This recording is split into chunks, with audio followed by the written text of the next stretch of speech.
And over time, we start to change our mindset. We start to believe in ourselves more. Our confidence grows. I mean, just think about that with real estate investing. In the beginning, there's so many terms. You're like, what's IRR? What's a cap rate? What's so many different things, and all of a sudden over time, you're like, oh, I know that one. I know that one. I know that one. Then your brain becomes this encyclopedia and you start to really understand it and know it. And it seems easy, but when you look back in the early days, you're like, oh man, how am I going to figure all this stuff out? So I think that's a huge one.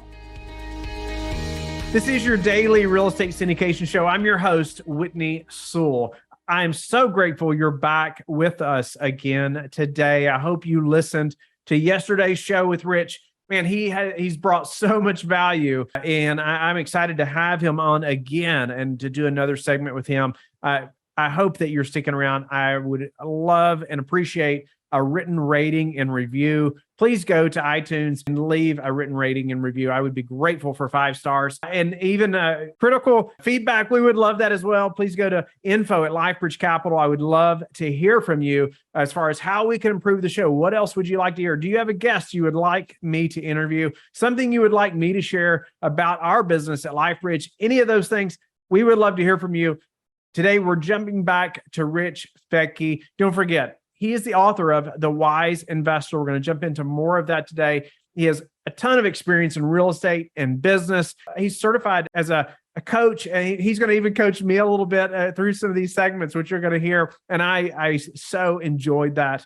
And so I hope that you will also be coached as Rich is talking and as he's helping you to think through some of these things as you become this holistic investor. I love this philosophy and thought process or way of looking at investing and even what real wealth is, which he's going to share with you.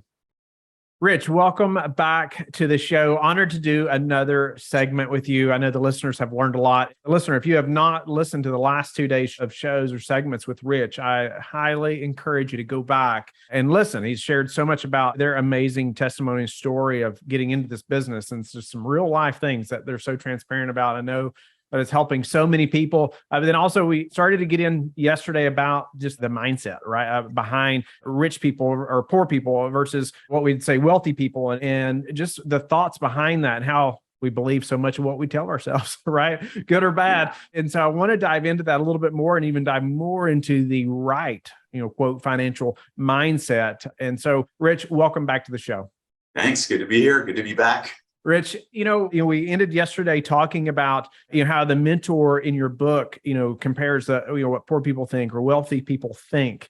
And I just wondered, as you have coached and mentored so many people, like when do you see this shift happen for people? Or, you see so many people, come from nothing, right? Maybe they even had a poor mindset. I think I was raised partially in that kind of atmosphere, to where you're almost like you're not inspired, like you mentioned in the other segment, right, by other people's wealth and how they got there. It's more of an envy type attitude.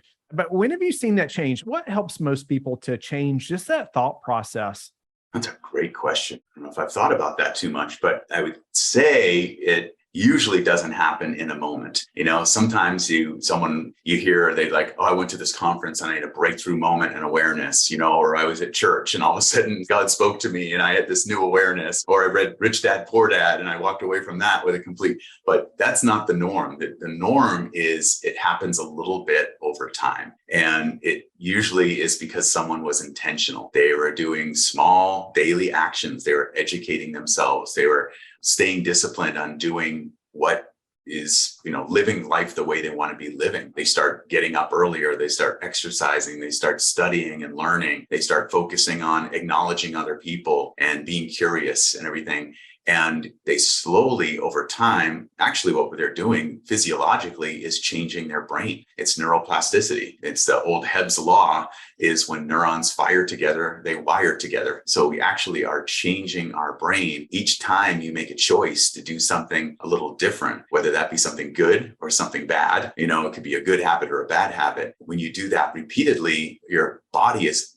literally laying down the substance called myelin between your neurons, and you're changing your brain. So each time you do it, it's almost like cutting a path through the forest. The first time you go to cut the path, it's really difficult. You got the machete out, and you're trying to get through this path to get from where you are to where you want to be. And then the next time you've already done some cutting, and the path gets easier, and you might clean it up a little bit. And over time, it gets this beautiful, easy path. It's the same thing with our brain and our thoughts. So I don't think it's usually not this big change that happens in an instant or in a moment. It's usually these small actions that we do on a regular basis. And over time, we start to change our mindset. We start to believe in ourselves more. Our confidence grows. I mean, just think about that with real estate investing. In the beginning, there's so many terms. You're like, what's IRR? What's a cap rate? What's so many different things, and all of a sudden over time, you're like, oh, I know that one. I know that one. I know that one. Then your brain becomes this encyclopedia, and you start to really understand it and know it. And it seems easy, but when you look back in the early days, you're like, oh man, how am I going to figure all this stuff out? So I think that's a huge one. Yeah, I think you hit the nail on the head. You said you hadn't thought about it much, but I think it was real what you just said. It was the small daily actions. All right. And it happens because we're intentional. I loved how you said that, or you're intentional and you're learning. And it seems like small things, I think, in the moment. But man, 6 months later, you've done this thing every day, whether it's reading books or educating yourself in some way, or even in your case, years ago, exercising, right? It may only be 30 minutes a day, but a few months later, you start to see some results, right? And I think you surprise yourself almost. In this case, you talk about changing your brain. My wife would have a lot of fun with that as far as me changing my, I'm just kidding. But she'll be happy I could change my brain a little bit. No, I'm just kidding. But that's incredible. I love the answer, and that it's possible. It's not just for some people, right? It's like anybody can work at this and make small incremental improvements daily that, man, build up to big things. So, many of us seem to encounter fear, negativity, when it comes around our financial future, even our goals. But what about some strategies for getting through those tough situations? What are some strategies that you've used to get through those tough situations, like many we've talked about? Yeah, it's that. And as I shared on the other episode, and we were talking about that gremlin I still have in my head, so everyone, I've coached CEOs to entrepreneurs to attorneys to just everyone. And every single person I've ever coached has what I call the gremlin. It's this inner voice in our head that tells us we're not enough, or we can't do it, we're going to fail. Sometimes it can come from real sources. Like you say, I'm going to invest in real estate, and you have people start saying, oh man, my parents lost a lot of money in 2008. They were invested in real estate, so you got all these devil's advocates out there, and it's like, it joins into that fear. And one thing I love about adventure sports, which I love to do, and I know you've done your adventure sports. I see you up on top of a horse standing, riding around.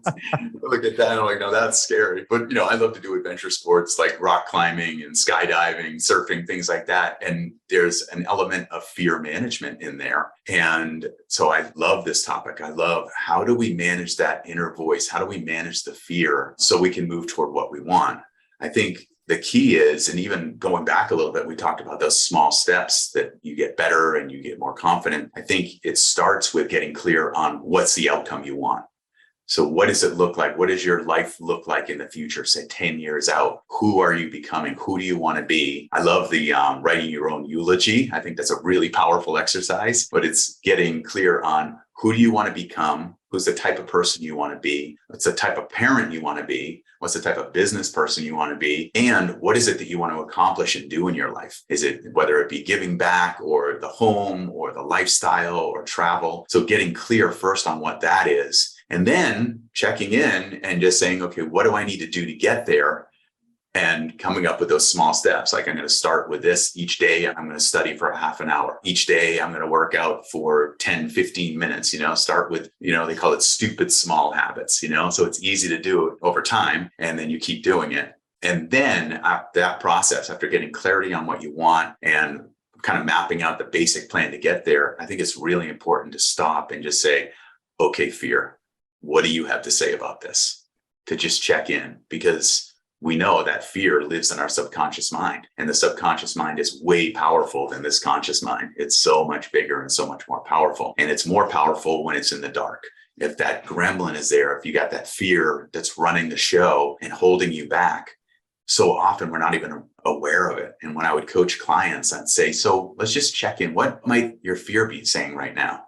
Well, what's that little gremlin in your voice? What's in that little gremlin in your head? What's that voice saying? And I would have people check in, and you just stop and say, oh my goodness, my fear is telling me that if I fail, that I'm going to be homeless out on the street. No one's going to love me. It's like over a process if you keep saying, and then what does your gremlin say? So it's being aware of that. And so that gremlin, that inner voice, whatever you want to call it, it is so powerful when it's in the dark. But when you shine the light on it, when you have awareness and you stop and you check in and say, hey, fear, what do you need right now? So often it will give you an answer. And so it's really not like the enemy. I know that the gremlin makes it sound kind of like an enemy, but I really like to look at fear as a friend, as the protector, because it's born with us. And ever since we were born, it's done its best to keep us safe from failure, from danger, from pain, from ridicule, from embarrassment, from loss. So it's like this inner voice is doing its best job. It's like screaming to be like, no, I don't want you to lose. I want to protect you. So when you check in with it, you say, okay, fear. I mean, breathing helps a lot. A couple deep breaths. It helps us slow things down, helps us be more confident, more aware. It increases our heart rate variability so we can be more calm in the moment. You check in with that fear and you say, hey, what advice do you have for me here? What do you need for me to move forward? And so often that fear will actually tell you what the obstacle might be. That fear will tell you what you need to do, what you need to learn, what you need to study. That fear will tell you who you need to connect with. That fear might say, you don't know enough here, so you need to find a mentor who's done this, or a consultant or a coach like we were talking about. So I think that's the best way. I know for me and my clients, over the years, it's checking in with the fear, finding out what it's concerned about, and then honoring the request. There'll be something there.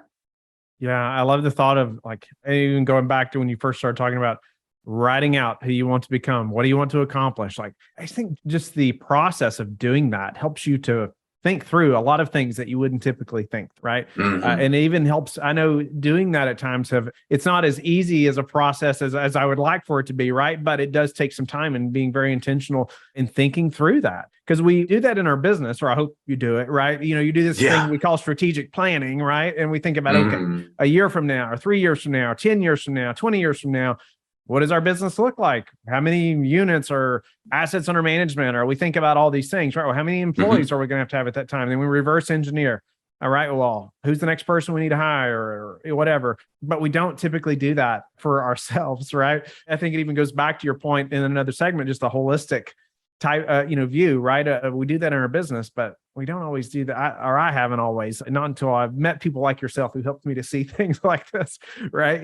And then in doing that planning for ourselves, and how do we get there? Is that similar to helping us cope with the fear management and some of that as well? Yeah, for sure. Because that when you get clear on, I think her name is Gabrielle Odejan. She wrote a book in the book, I don't know the title, I wish I did, but her process is called WOOP. It's WOOP, and it's Wish, Outcome, Obstacle, Plan. Wish, Outcome, Obstacle, Plan. And so she's a university professor, I think it's Stanford, and they've done a bunch of studies with large groups. And one of those studies was they split the group in two. Half the group, they had them set goals, and then they tracked their results over 3 months. The other group, they had them set the goals, and they said, this is your wish. What's the outcome look like? Now, what are your obstacles? So they had them look at the obstacles and then come up with a plan. So the first group just came up with the wish and what they want, and then the plan, and they went after it. The other group also looked at the obstacles. The group that looked at the obstacles, it was, I think, 70 something percent. I can't remember exactly, but it's way up there as far as the amount of goal accomplishment by the group who looked at their obstacles ahead of time was something 70 something percent higher than the group who didn't look at their obstacles. Because when those obstacles did come along, which we know they will, the other group wasn't prepared. Whereas the other group that looks at the obstacles ahead of time, they were like, say it's like going on a diet, you want to lose some weight. You look at the obstacle ahead of time and say, well, going to a party could be one obstacle. What am I going to do there? What's my plan if I go to a party and there's no healthy foods? Another obstacle might be, your spouse comes home with, this big dessert, that could be an obstacle. What are you going to do there? So I think it's an important process. So looking ahead of time at what you want, and then looking at the obstacles, it's going to increase your odds of doing that. Yeah. Wow. What about, I know something all of us are concerned about at some point in our life, or maybe too often, is just the real thought of what others might think, right? We're talking about this fear, and you talked about potentially being, the homeless factor. Are we going to lose everything if we make this decision and jump out and whatever, whatever it may be? I know we joke a little bit about when we sold the farm, right? So we could jump into real estate, but I had to get to a point to where I just couldn't care about what other people thought, right? Because everybody thought that something was really wrong in our house, right? Because we were selling the farm. We were, it just didn't seem like the logical thing for most people to do, right? But I just knew that I had to be that committed to make it happen. But how do you help people get past what other people might think? I'm not sure I'm good at that, but I had to do that. But what would you say to somebody that's like, Rich, I'm worried about what everybody might think if we make that decision or we do fail? Yeah, that's good. I'm going to flip it around on you. So what did you do there? When you were selling the farm and all that? So how did you handle it internally? It's hard for me to figure that out, other than I just knew that I had to stay focused on the outcome, and I had to stay focused on, like, this is why we're doing this. This is like something that's bigger than us, something that, like starting the foundation to help, many families to be able to adopt. There was a connection, our children are all adopted. And so there's a connection there, right, to them too. And it was a mission that I could even paint for them, right? Something they could even understand when they're even little, that this is what we're pushing towards. And even through the hard times that even fear, I think it was about like helping them to see that. But I couldn't quit because, I already painted this vision for them. It was something my wife was passionate about too, helping these families be able to adopt. And I think that it's, as I'm talking through this now, right, and you're helping me with this, like that had to be bigger than the fear. I love that. Yeah, that's woo. I love that. It's so cool. Yeah, it's the purpose. When you have a purpose and a why, you're humble. It's weird. It seems like it would be the opposite, but I think when you have a clear purpose and a clear why, and that purpose and the why is about making a difference, about your family or making the world better or serving people, then that takes priority over the gremlins and the self-doubt and what other people might think. It's just like, who cares what they think? I'm on purpose, and we know that is absolutely scientifically proven that we are happiest and most fulfilled when we're moving toward our purpose, when we're moving toward our most important goals, when we're creating the life that we want and we're getting better. That's when we have true happiness. So I think you just nailed it. So well done. That's it. Having a purpose, something, a why that's more important than what other people think. With your wise coaching or even just questions and helping draw it out. I appreciate that very much. So, Rich, I know you talk about there's no such thing as self-made success. And what do you mean by that? Just that so many people, you hear this, oh, wow, she's a self-made success or he's a self-made success. And then you talk to these people and they're the last ones to say that they're a self-made success. I have some friends, and you and I both have shared friends in this industry that are very successful, especially financially, when you look at them and beyond that, they have jets and they have, 10,000 doors and, all this stuff that's very successful. And you talk to them and they never talk about how great they are. They always talk about and acknowledge the people that help them get there, the mentors, the people and the people on their team. So, and the reason why it's so important to not come from that mindset of I'm going to be a self-made success. If you come from that mindset, then you start coming up with all your goals and your plans based on you doing it yourself. I'm going to do it on my own. I'm a self-made success. No, I'm not going to accept help. I'm not going to seek help. When you get out of that mindset and say, I'm going to be I don't know what you would call it, a people-made success, whatever it might be. When you get out of the self-made success mindset, you start to look for the who can help me go to the next level. Who's the mentor I need to meet? What about my team? Let's focus on our team. And that's the way we are at Real Wealth. It's like, I really do my best to not take credit for things like, to use the I, so many people have an I problem, right? I did this and I did this, I came up with this. And it's like, I really strive as a leader to always say we, because it's the truth. What we've accomplished at Real Wealth and our company is the we. It's our team, as there's people on our team that are so much more talented than I am in some of these areas. I have my own unique abilities and talents in my area, but no way would we be where we are as a company without the people on the team. So that's why. So get out of the self-made success mindset. Love that. No doubt about it. Can relate to that as well. And yeah, I think we've talked about a lot internally lately as well. As my business partner and I, in the beginning, you're doing everything, right? And you have to, but then eventually it's like, And everybody on our team now they're better and more skilled, whatever their focus is, than I probably ever would be. I mean, It's ever. the best. It's the best. Yeah. It's more fun too, right? It's like That's everyone's right. using their Yeah. unique ability. They're doing what they're good at. They're doing what they love to do. They're growing in it. Yeah. And it's just like, that's culture.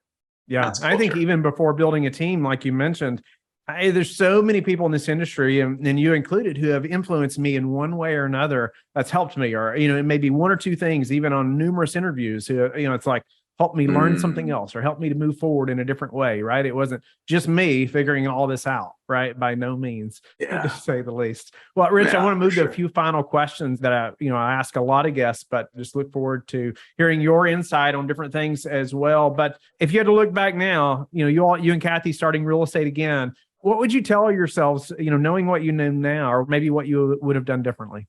I would say going back would be hire the right people for the right seat. We mostly focus on single family 1 to 4 units and ground up residential development. That's our main focus for syndicating at Real Wealth. And we tried multifamily, and we had someone who was not experienced in multifamily go out to vet these deals, and there was 3 different apartment buildings. He walked through one with the seller or the broker and checked it all out and came back and said, looks good, let's do it, and didn't walk through the other buildings. The other 2 buildings had been stripped of their copper wiring. They were just terrible condition. So it's like, it was just like, oh, so this, for us, it like blew it up as far as the mindset around multifamily, saying like, we suck at this. We don't know what we're doing. We don't have anyone on our team. So if I could go back in time, it would be finding an experienced person who knew multifamily, who could go and underwrite and vet a project. And I think would be very successful in multifamily today, but because we didn't do that, we're rookies in that area. No, I appreciate your transparency on that as well. Right people, right seats, so important. And it's almost a learning curve, I think, for every business as we grow. But what about, do you all have any predictions for just the real estate market over the next 6 to 12 months? I know none of us have a crystal ball, but is anything changing as far as the type of deals you all are looking for, or the growth you expect, or anything like that? Sure. I mean, being married to Kathy Fettke is quite the asset, with someone who knows market cycles and predictions. And, she's on the Market podcast with Bigger Pockets. And that's what all they do is really look at where's the market heading and all that. And, 2 years ago, Kathy always used to, over the years, she always presents the beginning of every year on different podcasts and to our group of investors about her predictions for the year. And she would always start it by saying, I don't have a crystal ball. So 2 years ago for Christmas, I bought her a real crystal ball. So now she does have a crystal ball. I don't know. It's working well so far, but her predictions are pretty spot on. Kathy thinks that basically where we're going is, it's a lot different than 2008. I know that your show with Kevin Bupp, he went over some really great things, the comparison of 2008 to today and the difference. So I would urge your listeners to listen to that one with Kevin Bupp on 2008, because that was, everything he was saying is exactly what I believe in and Kathy's seen, and it's just such a different world. And from what I'm hearing, it's definitely, there's going to be a cooling off. I don't think rent prices are going to decrease. I think they're not going to have the 30% increase like they did in some markets over the last several years, but I think they're just going to level off and flatten out a little bit. There will be a recession if there isn't one already, but Powell has already said from the Fed, it's like, yes, our goal is to create a recession. That's what they're trying to do, slow this crazy inflation down. So I think inflation will slowly start to ease back. There'll be a slight recession. I think rates will go up a little bit more and then start to come down a little bit. But from what Kathy's seeing and her predictions, that rates aren't going to go up to what people are predicting, the 9 or 10% mortgage rates. That's mostly people's fear talking, but they'll go up a little bit more. And there's not going to be a big foreclosure crisis like there was in 2008, 2009. A lot of things that Kevin was saying on that podcast, and he was talking about how we're 4 million homes shy right now. And it was not like that. There was a housing surplus in 2008. Now there's a lack of inventory. And then people locked in on these long-term rates at 3-4%. people don't want to walk away from their homes like they did back then. So I think that is going to be a cooling off of rent increases, but not going backwards. And as far as values in some of the cyclical markets, there'll be some drops, but nothing major. It's not going to be this thing that's going to ruin so many investors like it did in 2008, including us. We got hit hard in 2008. I appreciate your transparency around that as well. I think the last time Kathy was on the show, I think we did talk about the market and whatnot. So I want to go back and listen to her show or interview as well. And then I appreciate you bringing up Kevin's as well. I enjoyed the interview with him, also the segments that we did. But Rich, what's a way that you all recently improved your business that we could apply to ours?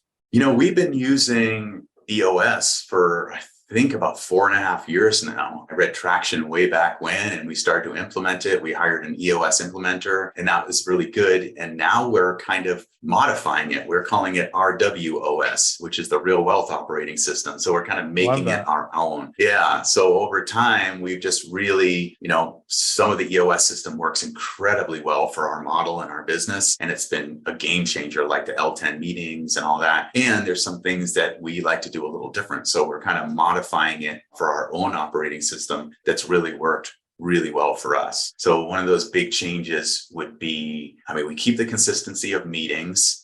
And there's something about the biggest change that we made lately is we were doing the real visionary integrator thing with Kathy and me. Kathy was the visionary in our business. I was the integrator, and husband and wife visionary integrator can be a dangerous thing. So we finally realized that over time, because the integrator often has to be the no person, to be like, no, we can't get this going right now. We have too many goals, too many projects we're working on. The visionary, which Kathy is like idea.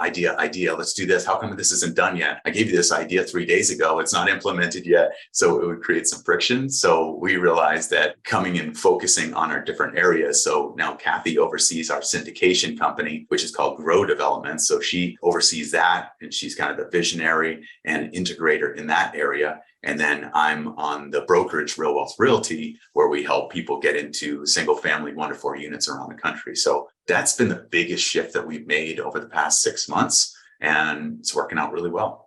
That's awesome. So now you're more in both seats. Would you say visionary and integrator, or in the brokerage portion? And we Kathy both are, right. Yeah. So I guess it's going into, as far as the overall leader of Real Wealth Realty, I'm more in that visionary role where I'm looking at next steps. What's our vision? What are we moving toward? Inspiring the team and communicating that vision. Here's what we're going to do this year. Here's what we're going to be over the next 3 years, 5 years, 10 years. And then I have an integrator, if you will, actually 2 people who are in operations, who are really in. So I've got my director of marketing, and she's kind of the integrator for all of our marketing and investor education, bringing new people into the network. And then also an integrator who is the director of the brokerage realty, and that's Leah. And so she's an experienced investor. She oversees all of our property teams and all that. So yeah, it's kind of like that. It's almost like I'm sitting more in that visionary role now, and I have 2 amazing integrators, and Kathy's the visionary role in Grow Developments in the syndicating area, and then she actually has 2 people under her who specialize in kind of operations and execution. How did you all have the idea to make that change? Was that from a mentor, coach? Was that just brainstorming, you and Kathy? How did you all figure that out? It was brainstorming out of need and necessity, because it was starting to get like a little bit heated, and we didn't want to let work get in the way of our relationship. And it was causing stress in that role, trying to be the integrator with her, the visionary. And if I had to say no to things and we can't implement this now, it would cause friction in our relationship. And we just didn't want to have friction in our relationship. Marriage is more important, and our relationship was more important than any business. So that was it. So we're like, how can we do this? And we tried different things. We were going back and forth, and we tested it. And then we got to this, and she's like, how about if I focus on Grow Developments? I'll focus on the syndicating. This is my area of expertise. You focus over here. And now it's cool because, we'll sit down together and we'll have our weekly meetings or whatever, and we'll sit down and it can be, how's it going over and Grow, and what's working over there, and what are your wins, and, get to celebrate that together, and vice versa. Love that. I love your all's focus just on your marriage as well, and keeping that healthy as you grow a business together, or numerous businesses. I think we can all learn from that. Rich, what's your best tip for a passive investor? Best tip for a passive investor is to truly understand the team that is offering that. So if you're going to be an LP, to really understand the team that you're looking at investing with, their experience, their track record. They should be transparent, and they should, when you ask them about their past projects and what they've done and what's worked, if they're all just everything's been great, we are 100% track record and everything, I would look at that and go like, I don't know. But if I talk to someone who's, been in the business for, 10, 15, 20 years, and they're saying, well, here's the ones that went really well, and then here's the ones where we learned some lessons, I would be a little bit more attracted to investing my money in that one, the authentic, transparent company that has had more success than failures. Yeah. Love that. Yeah. If there's no setbacks, then maybe you haven't been doing it long enough. I don't know. Yeah, right. Yeah. I've been killing it over the last 5 years, right? What's the biggest challenge y'all are facing now in your business? Inventory. Finding inventory for investors, because that's our main business model, is people coming in and wanting to acquire these single family portfolio. Basically, we have members who own 30, 40 single families or duplexes or quads around the country, all with property management. So it's more of a passive investment, but it was really easy to get inventory after the crash in 2008, up into 5 years after that, because there were so many foreclosures and all. And then they slowed down and there wasn't as many foreclosures. And then we shifted to our property teams offering new builds. So a lot of investors were acquiring, newly built single family properties. And with the supply chain issues and everything, those that were supposed to take a year to get completed are now taking 2 years, sometimes almost 3 years to get completed because of materials and all. And that's been a tough hit on us, trying to find inventory. I think that we have, as an investing group, we have more inventory than most because we have we have 15 different property teams around the country who know how to source these properties. And, they've been challenged by it, but they know how to connect with distressed sellers. They know how to help people out. They know how to find the inventory, but inventory has been the biggest challenge. Yeah, I believe that it's been for us as well. Yeah. What about the most important metrics that you track? That could be personally, professionally. It could be a bench press number, or how many mornings I got up on time, or how many deals are underwritten. What are those most important metrics for you? Well, man, a few. I'm very much a tracker. I think it's like I like to say I cured my ADD with my OCD, because I got just obsessed with, tracking all my rituals. I have a little check boxes like in kindergarten. Like when I meditate, I check it off. When I floss my teeth, I check it off. When I practice piano, all the way up to finances and all that. And so, but when it comes to the financial tracking, most important metric is monthly cash flow to me, because you meet someone and they talk about how many doors they have or what their net worth is or how much, how much they own in assets. And that's all great, but it really doesn't matter. What matters is that monthly cash flow. It's like, if you really want to live life on your own terms, it's that could you stop working now, and what's your runway, and how much do you have in reserves just in case? So that's one of the biggies is monthly cash flow personally and our own, personal finances, but also with the business. It's like, what's the P&L? What's your profit and loss? What's your monthly cash flow for the business? Those are the two biggies. Awesome. I love that. And I have a side question here that I wasn't planning on, but I would love your opinion on this because you just mentioned it, that is around reserves. And, how do you look at reserves? Because I get to ask this question. I've asked it of other groups of entrepreneurs. How much is enough, reserves? How much cash should we have in the bank? I'd love to hear personally and for the business, is it a operating expenses so many months? Is it, how do you calculate that? Yeah, for us, speaking for Kathy and myself and running our business and all that, and personally, 6 months is our minimum. So we don't have all that in cash, but we have a lot of that, a good amount in gold, because it just seems to hold up against inflation more effectively. We do have a bunch of cash as a, just in case, but I like 6 months of liquid reserves minimum. We lean a little bit more than that just because we went through 2008, we lost a bunch of properties because we didn't have the financial reserves. So we did have the reserves back then. Instead of operating on, fumes, we had just enough to be able to make things work. And then when it went the other way, all of a sudden had negative cash flow properties, especially we had a couple California properties that were negative like $500-$600 a month that we would have to come up with and fund. So we're a little gun shy from the scars from 2008. So we sleep better at night having at least 6 months of financial reserves. Yeah, for sure. What about some daily habits that you are disciplined about that have produced the highest return for you? Got a new, kind of a new one because I just hit 365 days of morning meditation. So yeah, I use the Calm app, to track it. That's what has been the game changer for me. But I kept hearing about meditation and the power of it and the benefits of it. And I would try it. My brain would be all over the place. And I was like, I just can't do this. This is too difficult. And then I just dumbed it down and made it simple. I'm just like, okay, I'm going to commit to 10 minutes every morning, first thing. And yeah, I just passed 365 days. And that's been an awesome ritual. I'm finally starting to get what they mean by it, because it takes the brain time to rewire and to learn how to focus and to slow those thoughts down. And in the beginning of meditation, I was all over the place. And now I can sit down and within 3 or 4 breaths, I can just be super present and quiet my mind. And that's showing up in all areas of my life where I'm more present with Kathy. I'm more present in a business meeting. I'm more present in talks like this, talking to you. I'm more present with my kids and my grandson, and more calm under pressure, that equanimity thing. When things are going crappy and things are stressful, much more skilled at slowing things down, not getting hooked, and operating more effectively instead of, clenching my jaw and stressing out and getting snappy. I'm going to go with that as my biggie. Yeah. Congratulations on the 365 days. That's something right there every day. What about if you had to pick one thing, the number one thing that's contributed to your success? I'm going to see discipline, learning discipline and becoming a more disciplined person. And I gained that through weight training. So weight training and exercise. So I would say exercise is the key because it's such a simple thing to do on a regular basis, but it creates that self-discipline. And I think self-discipline is the game changer for so many things, for real estate investing, for business, for health, for even your relationship, developing your self-discipline. And again, we can change our brain. And there's proof in that. You do things that are difficult, that take willpower and self-discipline, your brain actually starts to develop and become more and more disciplined. You got a book on it?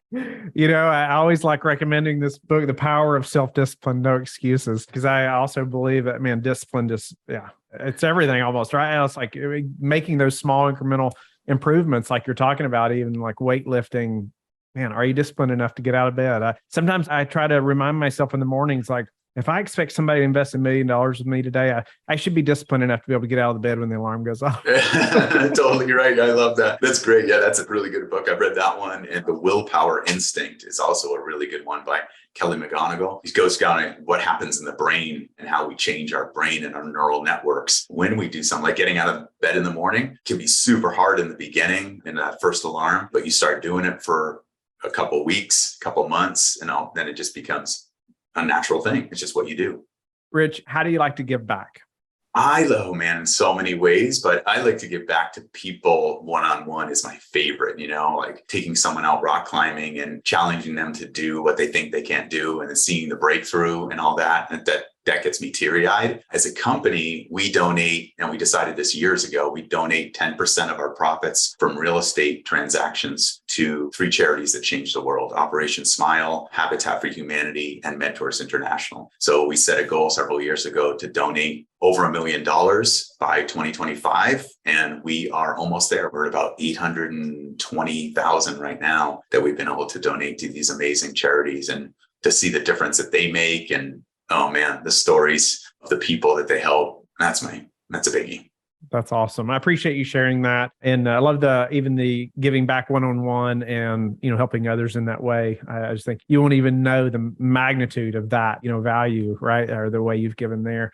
So Rich, it's an honor to have had you for this long, right? This many segments, and just your willingness to share so much about what you have learned and how you and Kathy have made this happen and done this, created this business and helped so many people. Just very grateful for your time. Again, tell the listeners how they can get in touch with you and also how they can find your book. And I'm hoping by the time this show comes out that it is available in paperback, but we want the listeners to know it's out in Audible and Kindle at least, but how can they find it? Yeah. So the book, The Wise Investor, it's a modern parable about creating financial freedom and living your best life. That's our subtitle. But yeah, it's on Amazon, all major booksellers. It's Kindle, ebook, Audible. I did the read and the narration on the Audible. Robert Kiyosaki wrote the foreword for the book. It's through Rich Dad Advisors. It's my publisher. So I'm an official Rich Dad author now, which is kind of cool. So anyway, you can find that, The Wise Investor, anywhere. And then as far as our company, really simple, it's just realwealth.com.